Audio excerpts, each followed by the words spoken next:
Right then, so in the simplest terms possible, I am going to explain to you the difference between the email authentication methods, SPF, DKIM and DMARC.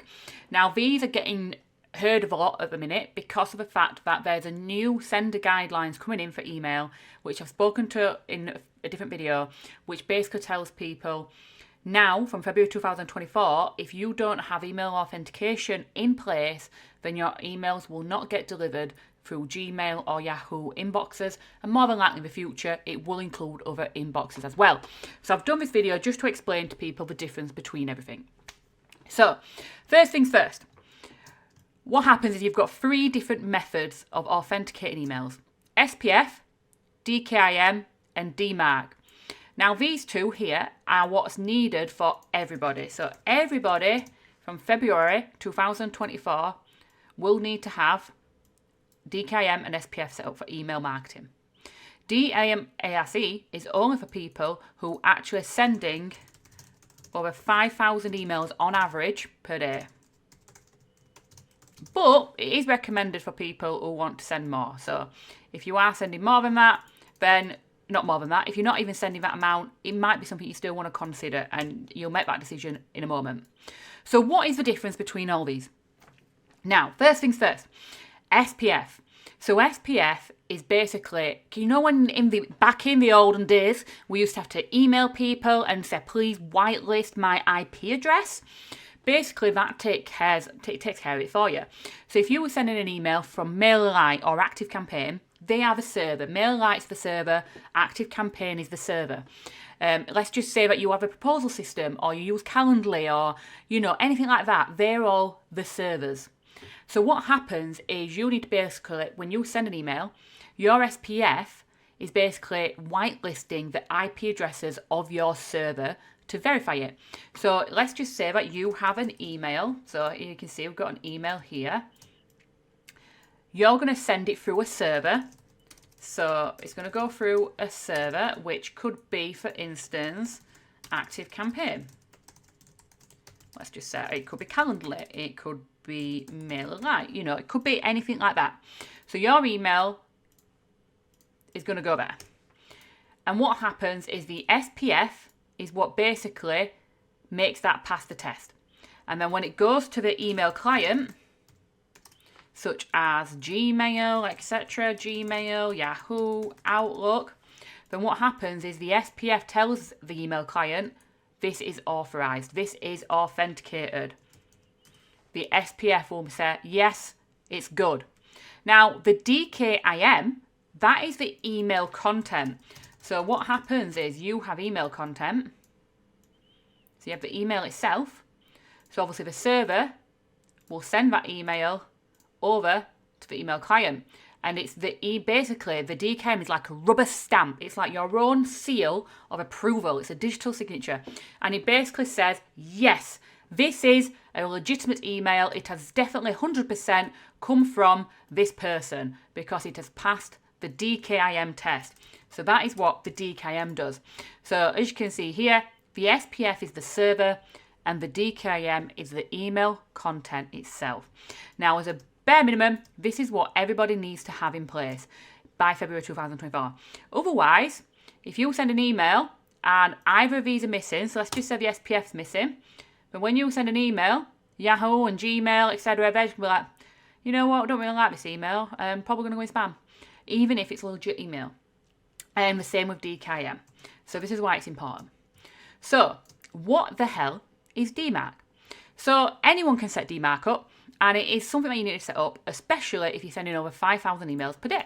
So as you can see here from Gmail itself, they've put here important, standing, you might not be able to see this actually when I've switched windows, but basically I'll read it out. It says starting in February 2024, Gmail will require the following for senders who send 5,000 or more messages a day to Gmail accounts. Okay, so that's what you need to make sure you get set up. So what this is, it is a policy. So DMARC is a policy that you say, right, if I send an email to you, Gmail, this is what I want you to do if SPF or DKIM fail. So it's basically checking for you if SPF or DKIM fails and doing the job of the email client for you, but to your policies. Now, there are 3 policies altogether. So, first one is none. What this basically means, let's just say over in here, I'm just going to move this over so we can make some more room. So what's going to happen is actually there's going to be something else that happens in the midst of all this. So obviously you've got your server, you've got the email content, and then you've got, we're going to call it the bodyguard.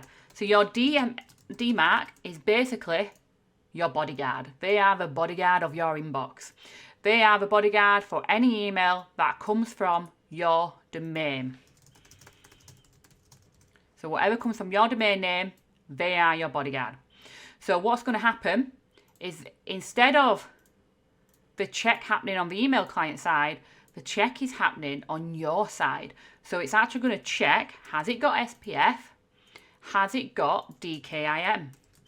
And if the email does not have any of them, then it will tell through your policy what to do.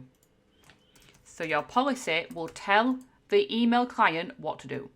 So if you send an email and it says none as your policy, then it'll just basically still go through. But if you use some reporting software, so like we use this one, DMARC report, if you use any software or anything like that, then what will happen is you'll get an alert to tell you that an email's gone through to somebody's inbox and it didn't have the SPF and DKIM settings set up. And the reason that's good is, let's just say someone's pretending to be you. So someone is pretending to be yourself and they send an email out from their own Gmail pretending to be IT Moon, for instance. So let's just say someone signs up with MailerLite.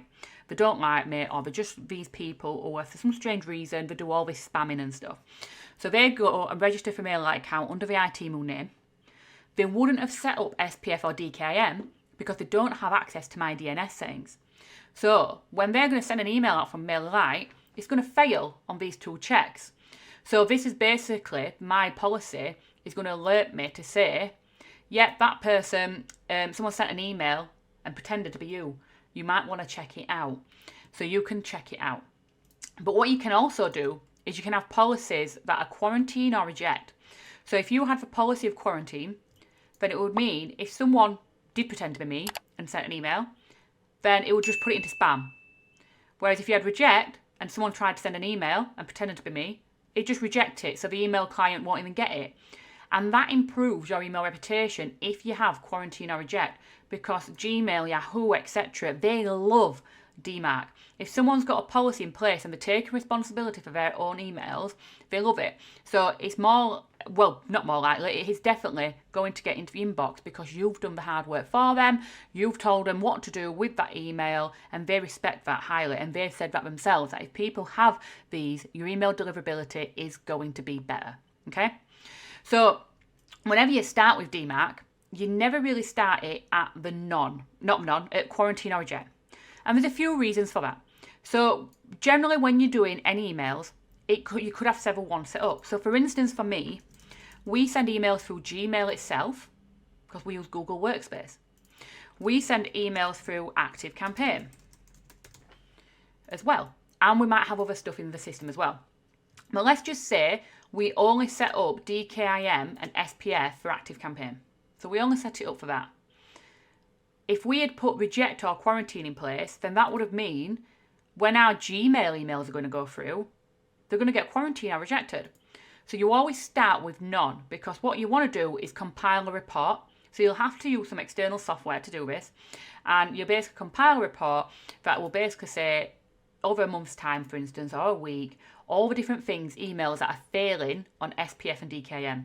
So you can go through that report, you might be like, oh yeah, that email was from Gmail. I need to set up my Gmail SPF and DKIM.